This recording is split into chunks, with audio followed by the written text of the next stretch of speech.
Hola, muy buenas. Soy Javier Garrido y bueno, antes de nada, en esta presentación, en esta pequeña formación que vamos a hacer sobre la detección y la corrección de los errores más comunes a la hora de empezar a escribir un manuscrito, una novela, pues bueno, voy a presentarme muy brevemente. Soy Javier Garrido, autopubliqué mi primera novela, que es Mentiras que dan magia, y debido al éxito que tuvo, pues bueno, acabé firmando con una editorial tradicional para reeditarla y que se reedita ahora el 23 de abril. Esto siempre lo comento porque muchos escritores que empiezan pues me preguntan sobre publicar, autopublicar. Yo siempre comento un poquito mi experiencia y yo creo que es bueno pues comentarlo, que la parte de la autopublicación es una de las salidas más factibles a la hora de poder ver vuestra novela publicada. Y luego la segunda pregunta que siempre me hacen, que es después llegar al mundo de la editorial tradicional, si es posible, y bueno, yo como ejemplo, pues sí que es posible porque yo lo he conseguido. Ese éxito que he tenido, pues ha hecho que tenga cierta visibilidad y entonces, pues bueno, eso junto con muchas entrevistas que voy haciendo por Instagram desde hace ya un par de años, pues me ha dado una cierta visibilidad dentro del mundo de Instagram. Y entonces, ¿por qué explico esto? Porque esta visibilidad pues me ha permitido pues que muchísimos autores que están comenzando pues me pregunten, me pidan ayuda y entonces pues durante estos 2 años pues yo he estado ayudando a muchísimos autores a publicar sus novelas, a pulir sus novelas, a revisarlas, a hacer de lector cero de sus manuscritos. Y entonces esta experiencia que he tenido durante todo este tiempo pues me ha permitido pues detectar todos estos errores que de forma sistemática muchísimos autores están haciendo, incluso yo mismo también hice en la primera novela que escribí y en la primera revisión que realicé. Es por eso que el objetivo de esta formación, de esta charla, es pues poder explicaros todas esas series de errores que muchos cometemos. La verdad es que casi todas las personas que comienzan a escribir cometen de una forma muy seguida estos mismos errores, y así pues que seáis conscientes de estos pequeños fallos y podáis atajarlos y podáis resolverlos y poder tener un manuscrito muchísimo mejor acabado cuando lo tengáis ya finalizado y listo para publicar, listo para enviar a editoriales, etc. Pues bien, yo os voy a poner aquí este pequeño índice con los puntos que vamos a tratar en esta pequeña formación. Por un lado, el tema de evitar abuso del adverbio, repeticiones, nombres propios, repeticiones de palabras, el tema de los guiones, de los diálogos, que es muy recurrente, frases largas también es un aspecto que he encontrado en muchísimas ocasiones, el uso correcto del tipo de narrador, también comentaremos en qué me refiero, qué significa este punto, la presentación óptima de los personajes y luego la falta de características únicas y distintivas de ellos. El primero y uno de los más comunes es el uso y el abuso de los adverbios. En sí, los adverbios se tienen que utilizar para dar un valor añadido al texto. Es para decir, cuando utilizamos ese adverbio es porque queremos enfatizar algo y que sea útil para el lector cuando lo lea, que le sea válido esta información. ¿Qué es lo que sucede? Con los escritores, por una cierta inseguridad, pues tienen miedo de no explicarse bien todo lo que quieren decir, y entonces muchas veces se abusa de los adverbios, y en concreto de los adverbios acabados en mente. En sí, una de las normas que yo quiero explicaros y que en sí yo y muchísimos manuales lo indican, es que el tema de los adverbios lo utilicéis lo mínimo posible, y cuando son los adverbios acabados en mente, solo en las situaciones donde sean pues prácticamente imprescindibles, sino erradicarlos y quitarlos de vuestro manuscrito. Acciones que podemos utilizar pues para corregirlos. Si la norma básica sería, si elimináis ese adverbio y la información se mantiene, es preferible quitarlo, porque así agilizamos muchísimo la lectura y el lector lo agradecerá. Es muy importante, a veces prima más que el lector esté cómodo leyendo vuestro manuscrito a tener un exceso de información que pueda resultar en cierto sentido cansino. Y luego otra opción sería sustituirlo. Es decir, esa información queremos que esté, pero ese adverbio acabado en mente o ese adverbio que queda redundante lo podemos cambiar por una metáfora, lo podemos cambiar por una comparativa, por una antítesis, es decir, por algún recurso estilístico, algún recurso literario que dé mucha más riqueza a vuestro manuscrito y evite el uso de estos adverbios. Aquí os voy a poner un ejemplo muy sencillo, que sería esta frase: se fue rápidamente hacia su casa, saltó ágilmente hacia la ventana y una vez dentro cerró firmemente la puerta. Ese sería un texto que normalmente yo, cuando hago la revisión inicial, pues me encuentro en muchas ocasiones, donde el interés por darle esa fuerza a la frase hace que esté sobrecargada con adverbios y adverbios en mente. Una forma de corregirlo, que no es que sea la correcta, pero una posible, sería: corrió hacia la casa, de un salto alcanzó la ventana y la cerró con la fuerza de un huracán. Esta frase no tiene ningún adverbio de esos acabados en mente, la fuerza más o menos la mantiene igual, incluso el uso de ese recurso con la fuerza de un huracán, con esa metáfora, por decirlo así, pues le da un valor, digamos, literario mucho más elevado. Por tanto, primer punto, uso de adverbios, reducirlos, y si son los en mente, quitarlos. A no ser de que sea imprescindible, claro. Otro de los errores más comunes, pero muy común, y es un aspecto que me gustaría que cuando acabáis este vídeo, fueseis a vuestro manuscrito y lo revisaseis en concreto si esto se da, porque es muy común. Es la repetición de los nombres propios de los protagonistas. Cuando estamos escribiendo, tenemos miedo de que no quede claro quién hace qué dentro de nuestro manuscrito. Por lo tanto, muchas veces utilizamos un uso excesivo de los nombres propios.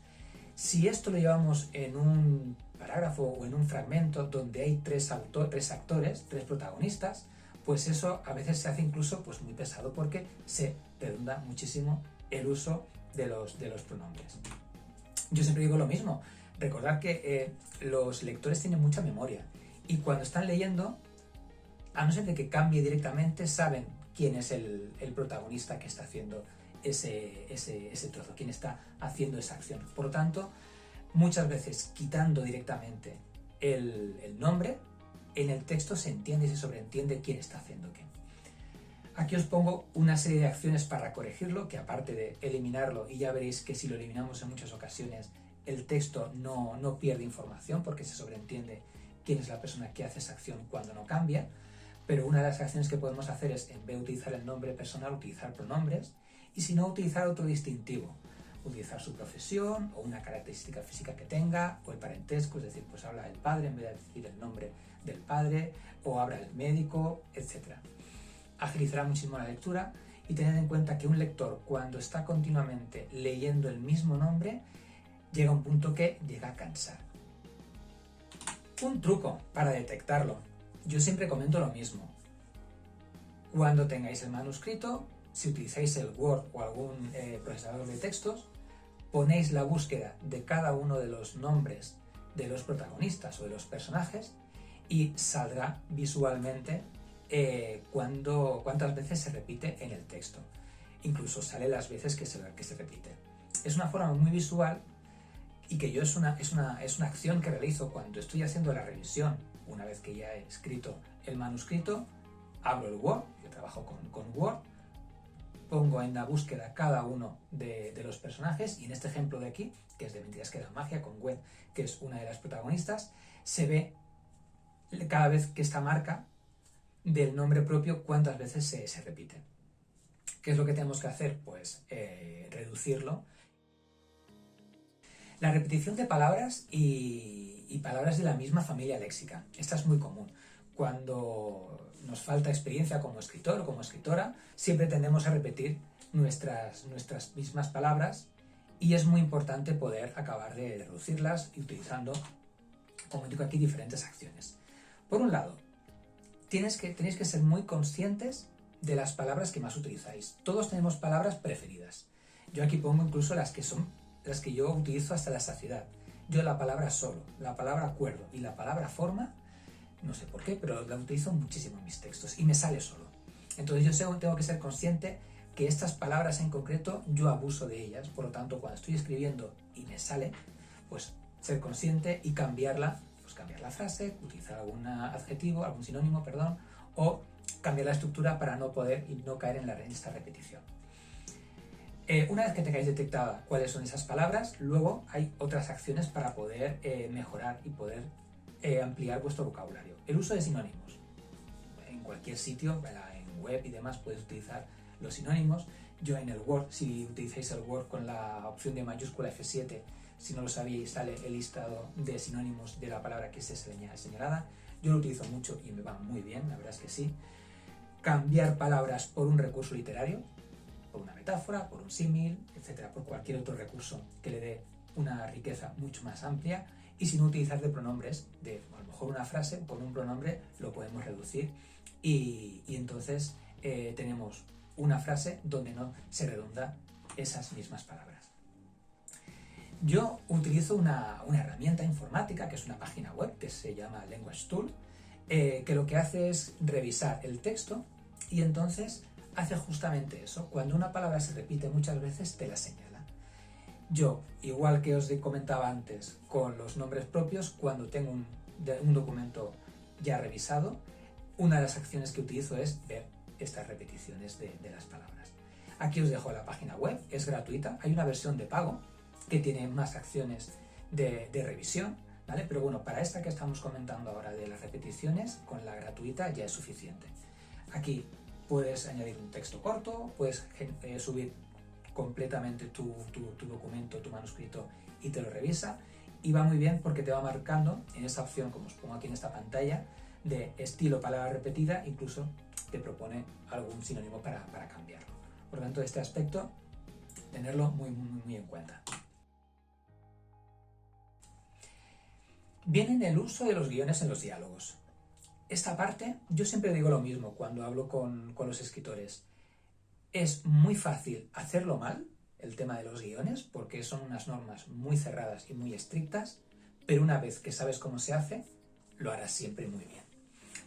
¿Qué es lo que sucede? Que como las normas de los guiones o las conoces o las fallas, tienes que conocerlas. El primer error que encontramos es el uso del propio guión. No podemos utilizar el guión corto de cualquier procesador de texto, sino que tenemos que utilizar el guión largo. Aquí os indico, si utilizáis el Windows, si utilizáis el Word, con el Alt 0151 en el teclado numérico se te marca este guión largo. Y si tenéis un Mac, es el Option Shift y el signo menos del teclado numérico. Claro, como es un poco incómodo el ir colocando de esta manera este signo de guión, está la función que yo utilizo y que muchísima gente utiliza, que es la función de autocompletar del Word, ¿de acuerdo? Que os dejo aquí un pequeño pantallazo, ¿vale? Disculpadme, yo tengo el Word en inglés, pero bueno, más o menos lo podemos intuir. En las opciones de Word, en las opciones del perfil, que sale la opción de autocorrección, entonces yo lo que utilizo es que cuando pongo dos guiones cortos, hago que se reemplace automáticamente en ese guión largo. Y es la forma que tengo yo de definirlo. Podéis utilizar y definir la que vosotros queráis, la que os sienta más cómodo. Aparte de tener que utilizar este guión largo, luego hay una serie de normas en el que utilizar el guión, los espacios, la puntuación, etc. ¿Vale? Entonces aquí os indico este pequeño ejemplo donde la parte del diálogo siempre tiene que dejar un espacio con el guión de quien lo dice. Es esta pequeña imagen que os puede ayudar, donde nosotros tenemos que poner, cuando es el diálogo de lo que hace, tenemos que dejar siempre un espacio para después añadir el guión, dentro del guión quién dice o la acción que hace, quién está diciendo, ¿de acuerdo? Un nuevo espacio y después otra vez el diálogo. Yo, como tengo poca memoria, pues siempre tengo una pequeña chuletilla que es justamente la que os pongo aquí en esta imagen de la presentación, que son como ejemplos de frases tipo para saber cuándo tengo que poner el punto, dónde tengo que poner el punto, la coma, si va en mayúscula, después veo el guión, etc. Entonces es muy útil tener visualmente esta serie de ejemplos, porque así cuando estéis haciendo vuestro manuscrito, cuando estéis creando esos diálogos, ante la duda de dónde estaba el espacio, ante la duda de si tengo que poner aquí el punto después del guión, antes, pues bueno, con esta serie de ejemplos se cogen todas las opciones, prácticamente todas las opciones, y entonces lo podemos definir. No voy a explicarlas todas para que no se haga muy largo, pero por ejemplo la primera frase, que sería la más común, donde no es oportuno, que es lo que dice el personaje, tenemos el espacio, el guión largo y luego sin espacio con el dijo el director, habló, etc. Poniendo qué hace y quién lo hace. Seguimos de ese guión largo, sin espacio, y luego en este caso podemos poner un punto, una coma, o si no, no hace falta, el espacio, muy importante, y después qué continúa diciendo. Esta norma es la que se mantiene en todos los guiones, ¿de acuerdo? Aquí no es más que practicar y veréis que las 4 reglas, cuando las tengáis interiorizadas, pues entonces ya será todo muchísimo más sencillo. Evitar frases largas. Yo, por ejemplo, también es uno de los errores que más cometía. Y yo creo que es cuando estamos escribiendo, nuestra cabeza piensa muchísimas cosas y queremos explicarlas todas y a veces no sabemos cuándo parar o cuándo poner el punto, cuándo poner la coma y se nos hacen frases largas pensando que tienen una riqueza pues gramatical o artística excelente. Pero ¿qué es lo que sucede? Que cuando es muy excesiva, a la hora de leerla es más complicada para el lector. Una de las acciones que podemos hacer es utilizar más puntos de lo que solemos utilizar. Como yo pongo aquí, es mejor abusar de los puntos y seguidos que abusar de las comas, porque las comas hacen una pausa, pero realmente la frase sigue ampliándose. Así que con estos puntos al lector le es más sencillo y agilizamos la lectura. Acciones que podemos utilizar para corregirlo. La primera, si una frase que has utilizado más de una conjunción y, es muy normal o es muy probable que la puedas separar con un punto y seguido, ¿vale? La idea es que no tenga más de una i en esa misma frase, como norma general, por supuesto, ¿eh? Y luego, si dudas en saber si es muy larga la frase o no, una de las estrategias que yo utilizo es leerla en voz alta. Si tú estás leyendo en voz alta y te falta el aire o sabes que como que no acaba de arrancar y que se hace pesada, enseguida detectas que una frase es muy larga. Una técnica que yo utilizo para detectar estas frases largas es utilizar la misma aplicación que comentaba antes, el Language Tool. Tiene un modo perfeccionista, ¿vale? Que está dentro de la opción gratuita que comentábamos antes, que cuando nosotros la activamos, aquellas frases que tienen más de 50 palabras te las señala. Entonces va muy bien porque cuando estamos leyendo, a veces no sabemos detectar si una frase es muy larga o no. Y con esta pista ya te está diciendo esta aplicación que esta frase es susceptible de que puedas separarla o de que puedas revisarla para que no sea tan larga. Por lo tanto, es una herramienta que yo también utilizo mucho. Eso no significa que todas las que marquen las tenga que acabar cortando. A veces no, a lo mejor hay una frase que por el motivo que sea tiene que ser larga. Pues no pasa nada, se deja. Pero si hay muchas frases que son muy largas, sí que es verdad que la lectura de cara al lector es más complicada. Así que yo recomiendo esa parte, revisarlo. Uso de nivel correcto según el tipo de narrador. Esta parte, este tipo de error, yo me lo encuentro en muchas ocasiones cuando hay narradores en tercera persona o cuando unos escritores han escrito mucho en primera persona y cambian después a un narrador en tercera persona. Y entonces ahora os comento un poquito cómo detectarlo y cómo corregirlo. Tenemos que tener muy presente esto, que según el tipo de narrador, el lenguaje que utilicemos y el nivel del lenguaje tiene que ser diferente. Si utilizamos un narrador en primera persona, es decir, que es el propio protagonista el que está haciendo el relato, podemos utilizar el nivel de lenguaje que tenga el personaje. Si es un nivel de lenguaje muy coloquial o si es un nivel de lenguaje muy culto, se tiene que adaptar al propio personaje. Aquí de entrada no hay problema y no hay muchas dificultades. Pero cuando hablamos en tercera persona, cuando es un narrador externo, se tiende a utilizar un lenguaje pues, más antiséptico, un lenguaje sin coloquialismos, sin vulgarismos, un lenguaje un poquito de un nivel más elevado. Y muchas veces yo me he encontrado que cuando se pasa a una narración en tercera persona, se mantiene un nivel de lenguaje coloquial o un nivel de lenguaje muy parecido al de un narrador en primera persona. Es un error muy común, es un error que a veces no se da cuenta el escritor cuando lo está haciendo, pero es muy importante buscarlo para incidir en él y solucionarlo si fuese el caso. ¿Qué acciones podemos hacer para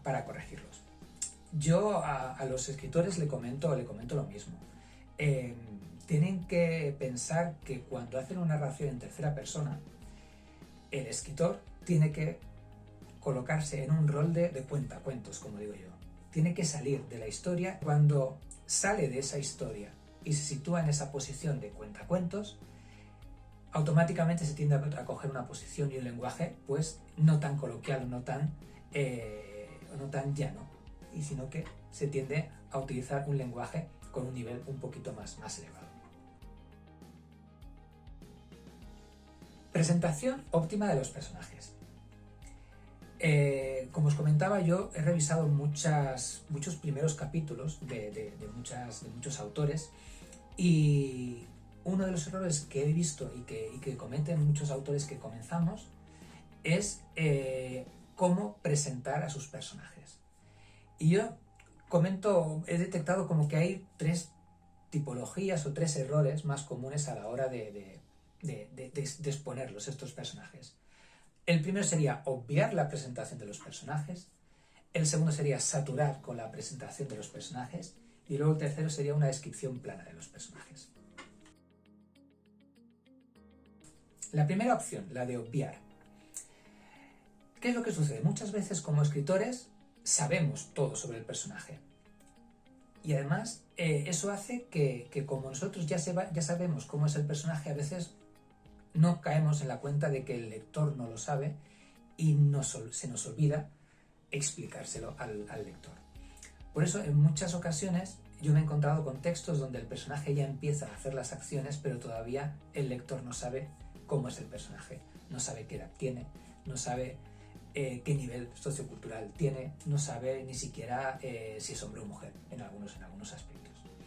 Este tema es muy común cuando se relata en primera persona, porque cuando estás haciendo un relato en primera persona queda muy forzado el hecho de que una persona se presente a sí mismo, y entonces muchas veces se lanza a hacer pues ese diálogo interno que tiene el protagonista y se tiende a olvidarse de esa presentación que tiene que hacer de alguna manera para el lector. ¿Qué acciones podríamos hacer para corregirlos? Sería identificar qué aspectos son cruciales de cada personaje y comprobar que, como mucho, en los 2 primeros capítulos aparecen. Al menos algo básico de ese personaje tiene que aparecer y tenemos que explicarlo. Y luego también en la fase de los lectores cero, que es en la fase donde tu manuscrito se lo das a una persona, un amigo, y yo siempre intento que sea alguien fuera de tu círculo familiar y de amistad, algún lector, algún escritor, etcétera, que puedas tener confianza, y entonces preguntarle qué le han parecido esos personajes, si le han parecido coherentes, si han podido empatizar con ellos, porque ahí se ve claro si de entrada, si tarda mucho en empatizar con un personaje porque es que al principio no lo ha explicado bien, o que falta alguna acción, que falta perfilar un poco más ese personaje. El segundo punto sería saturar. Me he encontrado muchas veces el otro polo opuesto, que es que queremos explicar tanto de nuestro personaje que hacemos como si fuese una descripción a un policía de lo que es nuestro personaje, con la intención de eso, de que quede claro. Entonces trabajamos con descripciones, con información del personaje, con su pasado, etc. Y eso hace que sea complicado para el lector de que se quede con ese personaje. Yo siempre comento lo mismo, que los lectores siempre se acordarán de lo primero que leen y de lo último que leen de un personaje. Si hacemos una retalía de 10 adjetivos de ese personaje, el primero y el último serán los que estadísticamente, poder decirlo de alguna manera, se acordarán más. El resto, a la siguiente página, ya se habrán olvidado. Por lo tanto, tenemos que elegir qué adjetivos son los que escogemos y colocarlos en su momento concreto, sin hacer un exceso de explicación de ellos. ¿Qué acciones podemos hacer para no centrarnos en que en un párrafo esté toda la explicación de ese mismo personaje? El primero es dilatar las explicaciones de un personaje. En el primer capítulo podemos explicar lo básico para que el lector se sitúe, hombre o mujer, la edad que tiene y alguna cualidad física importante. Durante los siguientes capítulos ya podemos dotarle de toda esa información que tenemos como escritores para que el lector sepa quién es, y además poco a poco lo irá conociendo y será mucho más mucho más rico y será mucho más natural, en cierto sentido. Otro aspecto que podemos utilizar es asociar la descripción con un aspecto de la trama. Es decir, si nosotros hemos creado un personaje que le gusta mucho bailar, por el motivo que sea, pues entonces utilizar que en la trama que haya una situación que te lleva a bailar para explicar que le gusta bailar. Y nos centramos más en la acción que en la descripción de ese propio personaje. Y luego otra opción que podemos hacer que a la hora de describir personajes es cuando nosotros describimos muchos personajes al mismo tiempo en el mismo capítulo. Y eso hace que el lector se pueda saturar de nombres, personajes y adjetivos. Si tenemos que presentar o describir dos personajes en el mismo capítulo, un recurso que va muy bien es utilizar dos personajes opuestos y describirlos en el mismo momento. Describimos el personaje A, que es alto, en contraposición con el B, que es alto, el que es guapo con el feo, el que es extrovertido con el que es introvertido. Va muy bien porque el lector situará esos dos personajes y sabrá que uno es el antagonista del otro. Se le quedará grabado a fuego cómo son esos personajes y además le da una riqueza muchísimo más amplia a la narración. Y luego otro aspecto que muchas veces me he encontrado es una descripción plana del personaje. Eso sucede cuando hacemos una descripción de un personaje y es un listado de adjetivos. Y esos adjetivos, como comentaba antes, pues se acaban olvidando por el lector. Para tener una descripción mucho más potente, mucho más con una dimensión mucho más amplia, yo comento que nos centremos en tres aspectos básicos, en tres características principales y tres características diferentes. Una de las acciones que yo recomiendo es marcar un aspecto visual de tu personaje, un aspecto auditivo de tu personaje, como habla, o dicción, o frases que utiliza, y luego lo que se llamaría una característica kinestésica, que es el movimiento, olor, tacto, cualquier otro mecanismo de percepción que tengamos, y marcarlo y definirlo de esa manera. Eso hará que ese personaje no sea una serie de adjetivos visuales o adjetivos del mismo estilo, sino que si le marcamos algo visual, algo auditivo, algo kinestésico, ya tenemos una definición muy buena del personaje, ya tenemos una definición que entra por diferentes inputs para el lector y hace que tú tengas que esforzarte en crear un personaje que sea reconocible y que sea genuino, en cierto sentido. Y luego otras acciones para dotar de una mejor dimensión al personaje es asociar una cualidad a un evento pasado del personaje. No es lo mismo si nosotros lo decoramos con que pues, es un personaje que tiene problemas de audición porque cuando era pequeño cayó una bomba al lado de su casa y destrozó media manzana. La información es la misma, que tiene problemas de audición, pero le estamos dotando de una mayor riqueza y el lector le enganchará muchísimo más aquella donde tiene una parte previa de ese pasado del personaje. Pero bueno, con esta pequeña guía sí que tenéis una idea de cómo poder revisar y tener ya un manuscrito muchísimo mejor acabado. Pero claro, aquí cuando digo si esto ya es suficiente, yo siempre comento un aspecto en el que esto es muy importante que lo tengáis en cuenta, porque eso implicará que vuestro manuscrito tenga una buena calidad de inicio, pero no es suficiente. Yo siempre recomiendo, como mínimo, hacer una corrección de alguien externo, una corrección ortotipográfica, para que os revise lo que serían las faltas de ortografía y lo que sería un poquito de esa coherencia gramatical que pueda tener vuestro manuscrito. Pero al menos la ortotipográfica, es decir, la corrección de ortografía, yo sí que os lo recomiendo, porque no sé si a vosotros pasa, pero yo cuando leo mi manuscrito la 19ª vez, pues yo ya no lo estoy leyendo, sino que lo estoy recordando. Y las faltas de ortografía básicas, de una B, una V, dos palabras que junto, etcétera, pues se me escapan. Y la única manera de poder corregirlo y de que el manuscrito a la hora de imprimirlo y a la hora de editarlo salga como tiene que salir, sin ninguna falta o con las mínimas faltas posibles, es con esa corrección. Por tanto, como digo yo, todas estas guías que os he comentado no exime después de hacer esa corrección ortotipográfica. Y por último, pasaros aquí mi contacto. Os paso mi contacto de Instagram porque es donde, en esas redes es donde yo hago toda la gestión de mi perfil como escritor.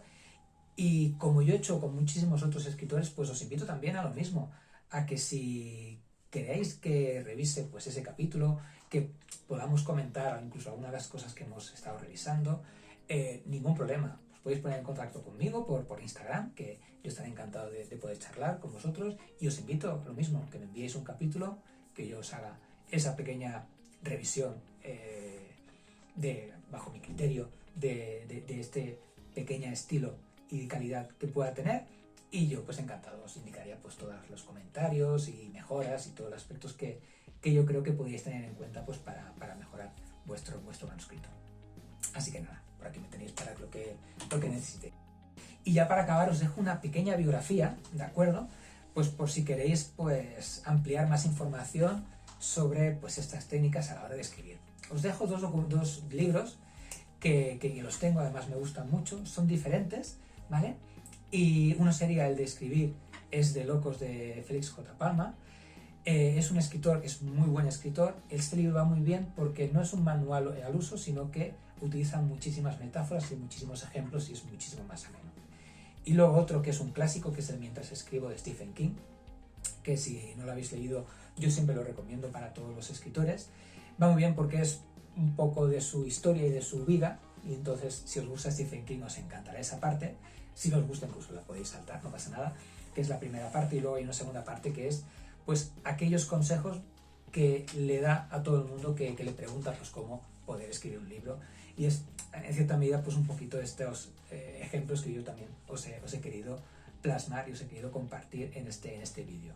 Por lo tanto, aquí os dejo estos dos pequeños manuales, que no son manuales, sino que son unos libros un poquito así fuera del uso de los manuales típicos de escritura, que a mí personalmente me gustan mucho y que os recomiendo. Y sin más, nada, daros las gracias. Ha sido un placer poder compartir con vosotros este ratito. Espero que os sirva y que al menos se os encienda un poquito la luz de aquellos errores que a lo mejor que no erais conscientes de que cometíais y que cometemos todos, ¿eh? Es decir, yo todos estos errores que os he indicado son errores que están en mis primeras versiones del manuscrito de Mentiras que dan magia, y ahora mismo está en una reedición. Por lo tanto, no implica que el hecho de cometer esos errores que el manuscrito esté mal. Al contrario, esos errores se cometen y hay que detectarlos para corregirlos y para tener el manuscrito, el mejor manuscrito posible que podéis hacer. Así que muchísimas gracias por todo. Para mí un auténtico placer estar en esta primera feria de libro virtual Utopía y que hayan contado conmigo para este vídeo. Y nada, daros las gracias a todos y todas vosotros por estar por aquí. Un abrazo muy fuerte y estamos en contacto. Nos vemos.